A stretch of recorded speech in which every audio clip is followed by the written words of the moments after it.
everyone. So this will be another discussion in our subject assessment in Learning 2. So how are you? I hope you are doing great. I hope you are doing fine. So I hope you learned something about the topics we've had in our previous discussion.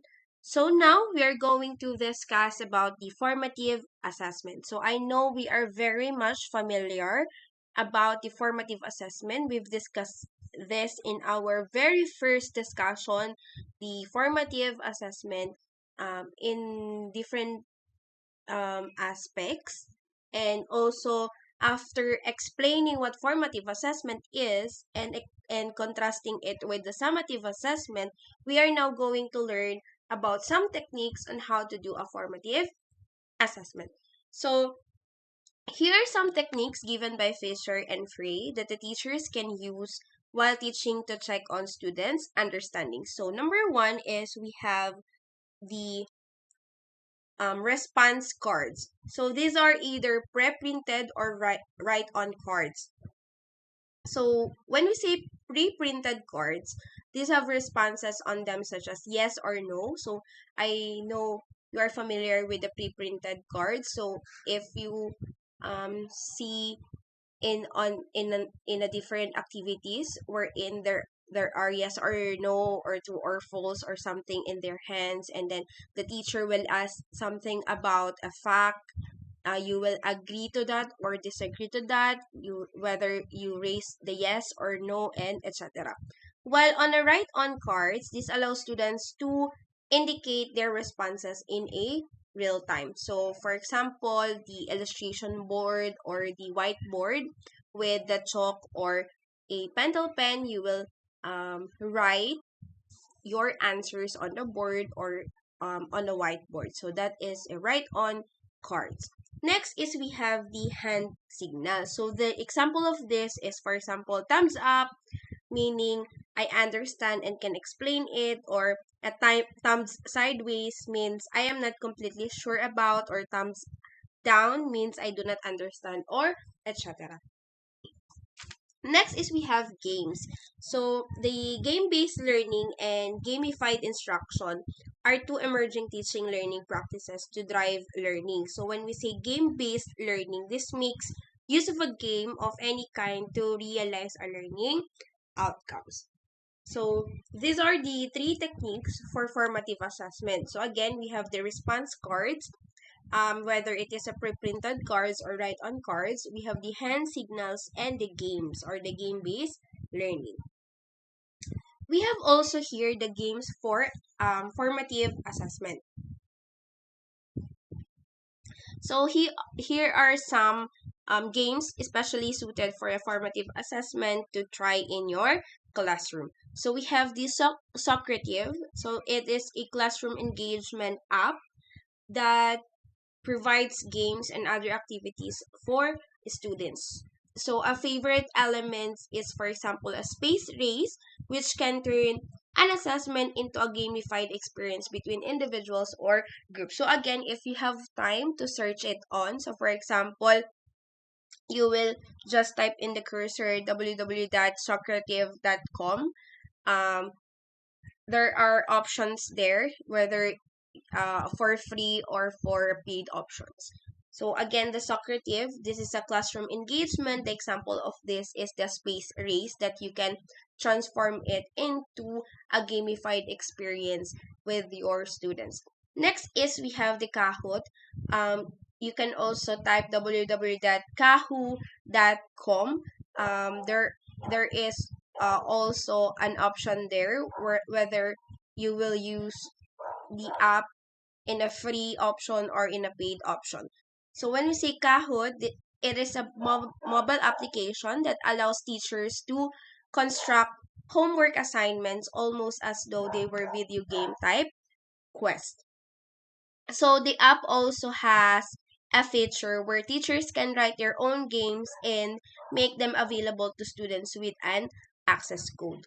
So we have also here a Quizlet. This is the most familiar game app I have.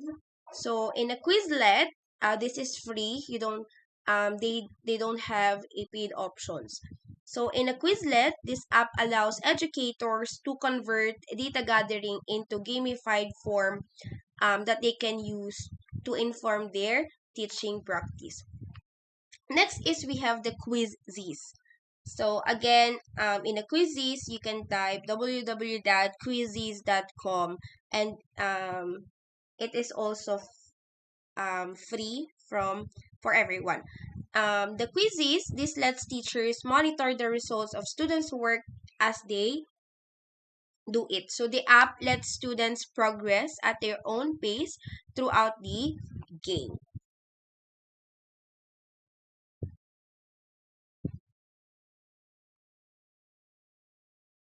Next is we have the Quizalize.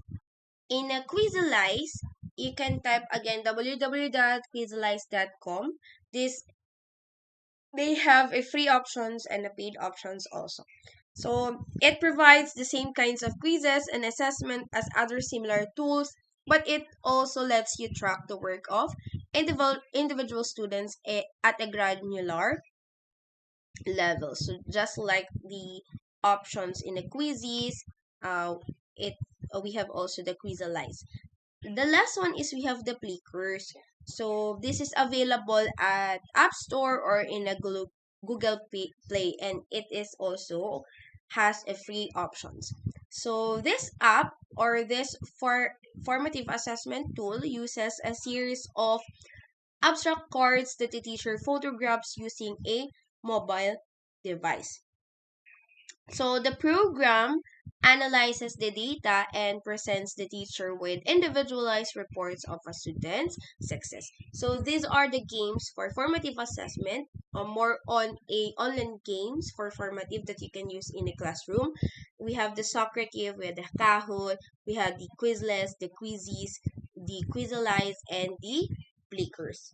So we have also here the self-assessment in a formative assessment. So, an increasing trend in a formative assessment is a self-assessment. So, self-assessment is aligned with the principle of learner agency, which means that the learning involves the activity and the initiative of the learner more than the inputs that are transmitted to him or her by the teacher. So, with the learner agency, these are the self-regulated learners who engage in self-monitoring and in a self-evaluation. So when we say self-regulated learners, this is determine whether they attain the intended learning outcomes which they have made as their very own learning outcomes. The self-regulated learners continually monitor their progress toward the learning outcomes, and also they determine whether they attained the ILO or the intended learning outcomes. So it is best that the students get actively involved to assess their own learning to determine how they are progressing. So this can increase their self-confidence and motivation to learn.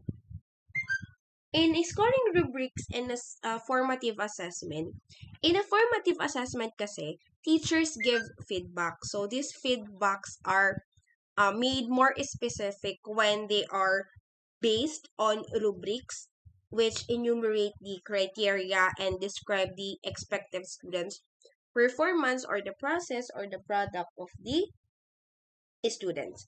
The scoring rubrics, especially analytic rubrics, if you're familiar with that, is a good framework for feedback. So when we say analytic rubrics, these are also a great help to students in assessing their own progress. So we have also here, aside from the games that we've discussed earlier, we have here also the additional formative assessment strategies from Watanabe's book on mindful assessment. So we have here the 6 essential fluencies of innovative learning. So number 1 is the round robin charts. In a round robin charts, the teacher passes charts among groups to assess understanding. So the teacher prepares a source of charts, and then he or she group their students to assess the understanding. After the groupings and after the charts, each group of 4 or 5 students begin with a chart and some markers, and then the group records an answer to an open-ended questions. They can also share the knowledge they have on a topic covered in the class, and once the students finish the chart, they must pass it on to the next group, and when every group has worked on every chart, responses are discussed as a class. So I have here a sample video that you can refer, so you better understand what is the round robin charts. And if you want to watch it individually, you can access here in the youtube.com, and this is the link.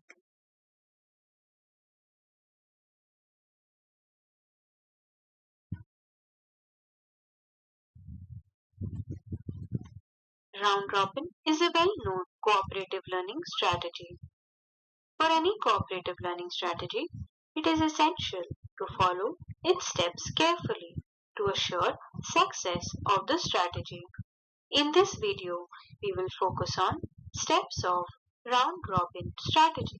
Before we begin with steps of round robin strategy, let us take a look at this graphic. It is depicting a traditional classroom scenario. Here, the teacher stands either near the desk or blackboard and delivers the lecture. You may have also noticed that in such a situation, students generally tend to look at their teachers, trying to absorb as much information as they can. Cooperative learning strategies breaks this monotony. One of the essential elements of cooperative learning is face-to-face interaction. Thus, for all cooperative learning strategies, seating arrangement is changed to allow students face each other literally. Now, let us take a look at how this traditional classroom can be converted to cooperative learning classroom.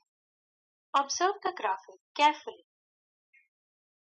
Here, you can see that the teacher has divided the class into several groups.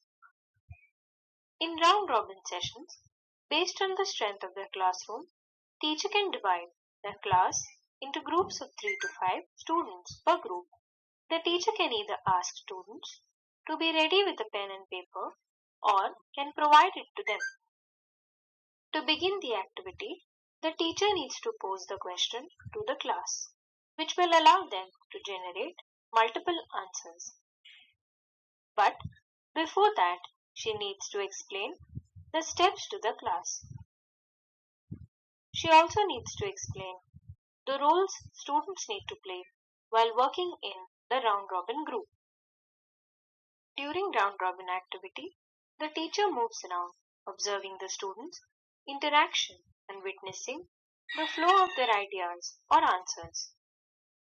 The teacher may note down the observations for further use. The teacher may intervene only if required. For instance, if there is a dispute among students regarding any point, if the students are not motivated enough to participate, if students are finding difficulties in generating ideas, then the teacher may intervene and suggest some way out or can give hints to find the solution of the problem. Now, let us take a closer look at the round robin group. As you can see, 4 students are participating in the round robin activity. Here, students will take turns to present their answers to the rest of the group.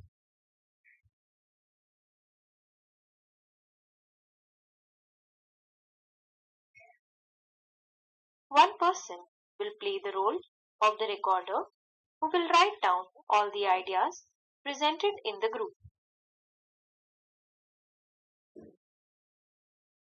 So, in the same manner, students will take 2 or 3 rounds to find as many answers as possible. After 2 or 3 rounds, once students are out of ideas, students from each group share their answers with the rest of the class. Let us take a quick look at the steps once again. The teacher divides the class in groups of 3 to 5 students per group. The teacher provides writing material to the students. Teacher explains nature of the strategy and role to be played by the students in the group. The teacher poses the question which needs to have multiple answers. In the group, students take turns to share their ideas. The reporter records all the ideas shared in the group.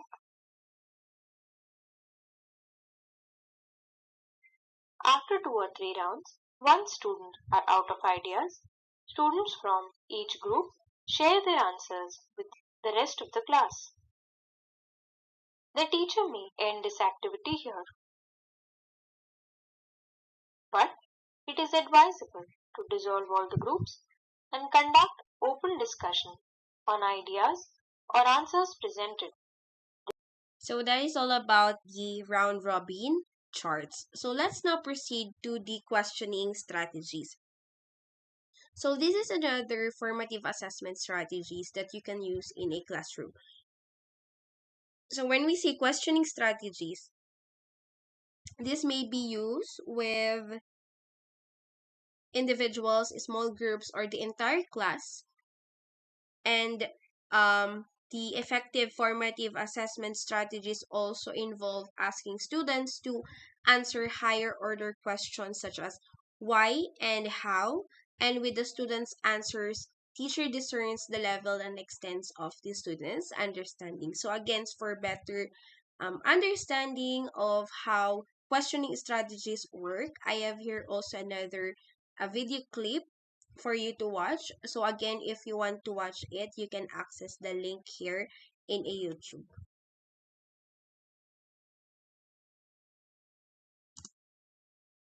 Hello and welcome to Teachings and Education. I am your narrator, Frank Avella. In this presentation, we'll be discussing various strategies to effectively use questioning techniques to drive instruction and enhance learning. Let's look at the question of why should educators ask questions in the first place? First off, asking questions is a great way to get students engaged. Asking open questions can lead to fun and engaging classroom discussion. When teachers ask content-related questions, it gives the teacher an idea of where to take the lesson. Should the class move forward to the next topic? Should the teacher do a reteach of the lesson? If educators ask their students the right question, such as critical thinking questions, students will begin to analyze, create, and evaluate information from the lesson. And most commonly, classroom questions are needed as formative assessments, where teachers may ask their students to rate their understanding of a topic on a scale of 1 to 5, 5 meaning mastery. Next, we'll take a look at how to ask a question. When asking student questions, educators should be cognizant of the degree of cognitive rigor. Think Bloom's taxonomy and Webb's depth of knowledge. Use high-order thinking questions, such as evaluation, as opposed to simply remembering information. One mistake that teachers make is they don't pause after asking a question. The pause provides wait time necessary for students to process information. Teachers should not answer their own question before the student has a chance.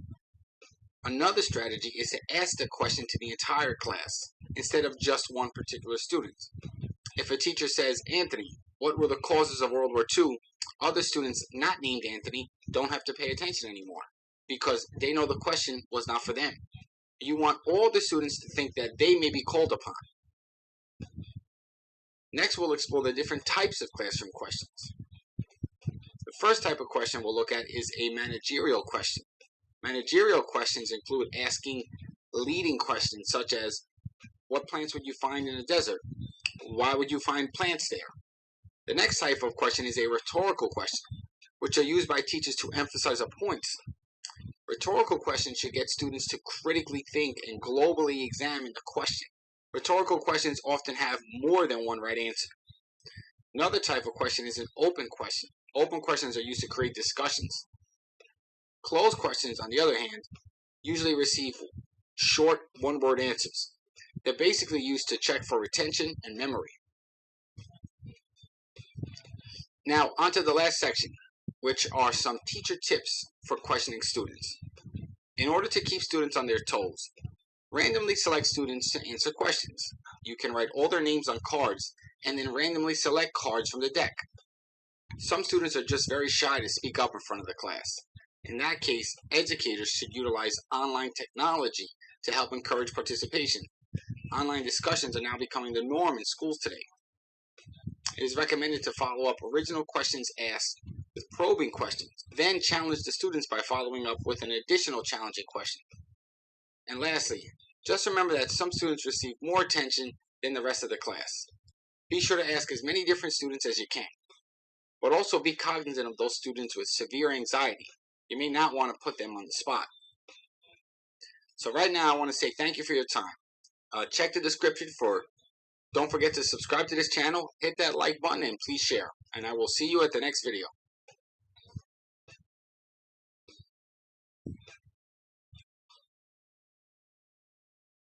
So that is all about the questioning strategies. So again, we have also here another additional formative assessment strategies. That is the three-way summaries. So in a three-way summaries, students can work in groups or individually. So in response to a question or topic inquiry, they write three different summaries. So for example, is 10 to 15 words long, 30 to 50, and to 75 to 100 words long. So we have here another formative assessment strategies, the think, pair, share. So in a think, pair, share, the teacher asks a question and students write down their answers. So students are then placed in pairs to discuss their responses. So the teacher moves around the classroom and listens to various discussions, then lets them share their responses as a pair to the class. So again, I have here a video clip for you to understand better the concept of the think, pair, and share. So again, if you want to watch it individually, you can access the link I provided here in the video. Think, pair, share. Cooperative discussion activity. Think, pair, share is a great way to put your heads together with a partner to provide the best possible answer to a question. Here's how it works. To begin, your teacher is going to ask you to think about a critical question.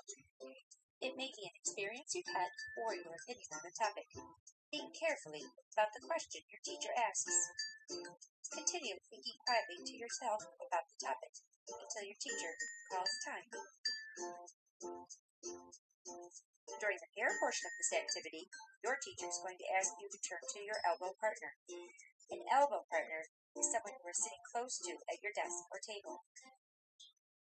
With your elbow partner, you'll be asked to talk about the answer you each came up with. When you share, you each get a chance to talk about what you thought about. Designate one person to go first. Allow that person an opportunity to talk about the issue they were told to think about. Next, allow the other person an opportunity to share his perspective. This will continue until your teacher calls time. During the share phase, your teacher will ask you to share the thoughts, opinions, or ideas that you and your elbow partner came up with. Raise your hand to share your thoughts, and your teacher will call on you. Think, pair, share. A cooperative discussion activity. So aside from think, pair, and share, we have also here the 3-2-1 countdown. In a 3-2-1 countdown, the teacher requires students to respond to three separate statements at the end of the lessons. So you have three things you didn't know before, two things that surprise you about this topic, and one thing you want to start doing with what you've learned. So there are instances that they have, or they have a different version of 3-2-1, but this is commonly used 3-2-1 concepts. Next is the teacher can ask other questions or ask students to write the questions about the topic they want to ask. So again, I have here a video clip that you can watch for further explanation of the 3-2-1 countdown. So again, if you wanted to watch it individually, you can use the link I provided here in the video.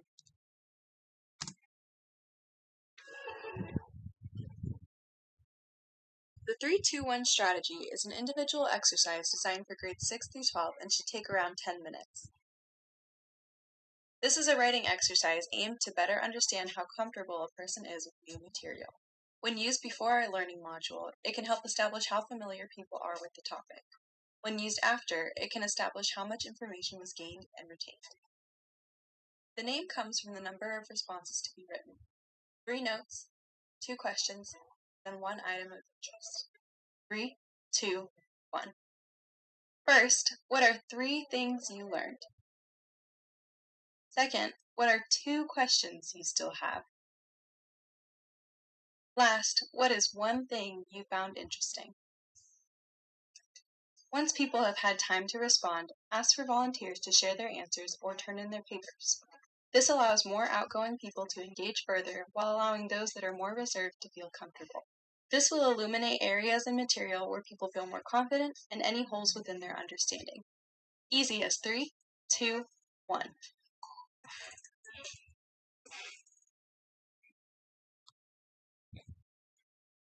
So we have also here a 1-minute paper. So in a 1-minute paper, these are usually done at the end of the day. So students can work individually or in groups, and they must answer a brief question in writing. So we have the main point, the most surprising concept, questions not answered, and most confusing area of topic. So I have here again a video clip for better understanding. If you wanted to watch it individually, you can use the link.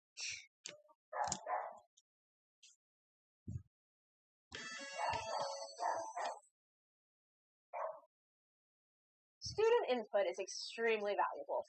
After all, they are the ones who are experiencing the learning process in your class. Their observations can help you recognize potential oversights in your curriculum and ineffective teaching methods. You know, as a teacher, you constantly get to assess your students. Now it's time to let them have a chance to assess you. Don't worry, it's not as scary as it sounds. This strategy is called 1-minute paper. Although there are many different ways you can use this technique, the mechanics stay the same. You'll give your students 1 minute to write about a subject. In this case, the focus will be the first half of the school year. Here's how it'll work. Have your students get out a piece of paper and write the following title on top: My School Year So Far. Then, tell them that you want to hear about their experience in your class. Write some topic ideas on the board for them to consider, targeting items that you want to know about. Some examples may include easiest or hardest lesson, rules and consequences, and favorite or least favorite part of your class.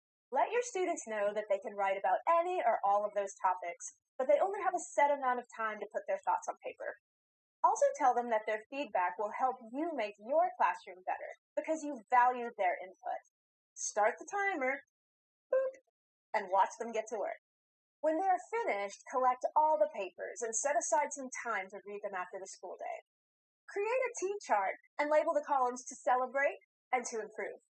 Then make notes of any consistent feedback from at least 2 or 3 students. When you read positive input, put it in your to celebrate half of the chart.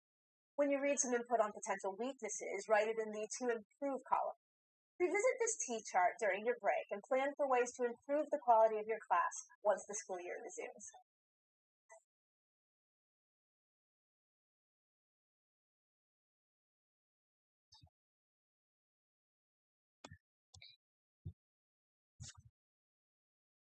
So we have also the exit admits tickets. So these are the small pieces of paper or cards the students give to the teacher as they leave the classroom. So the students write down our main idea that they learned that day. Admit tickets are answers to questions or homework on a past lesson written in a small pieces of paper or cards the students are required to submit as they enter the class. So again, this is the YouTube link if you wanted to watch it individually.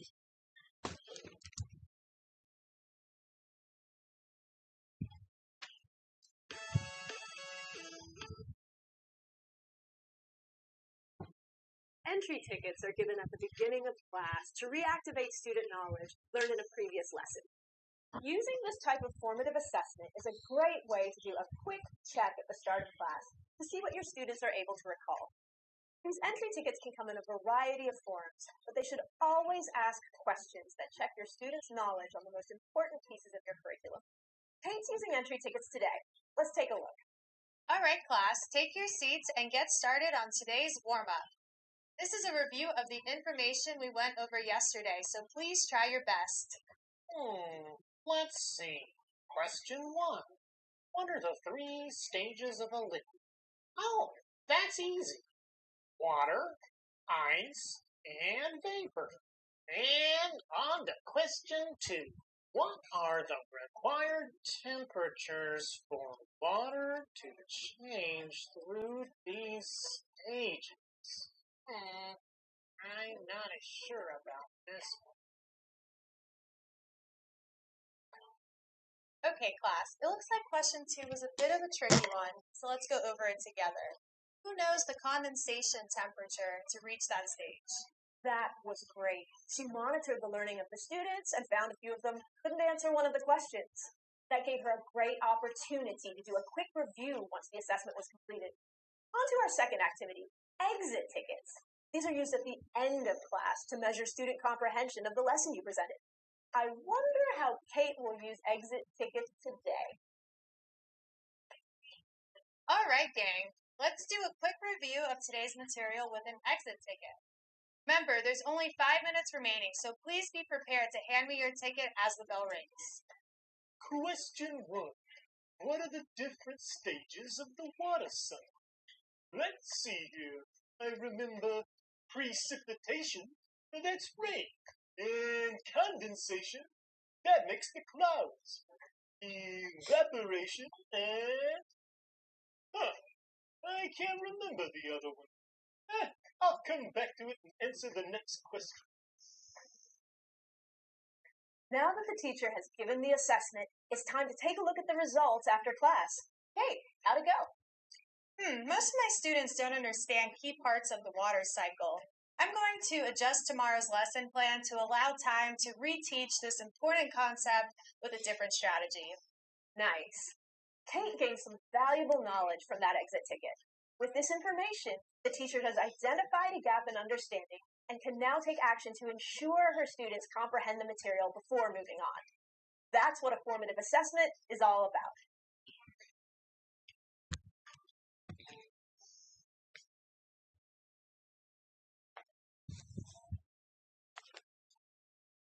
So the last additional formative assessment strategies is what we call the creative extension projects. So the teacher asks students to come up with a simple projects to demonstrate comprehension. So you can create a poster or a collage illustrating the subject matter and record or rehearse a skit or podcast discussing the topics covered. Build a diorama about the subject and create a narrative behind it, and let students design their own flashcards to test each other with, and keynote presentations made by students on topic. So that's all the additional formative assessment is strategies. So that's all for today's discussion. So I hope you learned something about the strategies that you can use in a formative assessment. So again, if you have any questions, you can chat it in a comment section below, or you can chat in our official group chat. So this is for your project. So form a small groups consisting of 5 members each and make a video presentation and demonstrate an appropriate technique tool for formative assessment and one e-game for formative assessment. So you will submit to me only the link of your video and put it in the comment section below. So you have to write the names of your members in the comment section and the link where I can access or watch your presentation. So that's all for tonight's discussion. So I hope you learned something, and I hope you finish your project before the end of the semester. So thank you very much, and see you again in our next discussion. God bless everyone.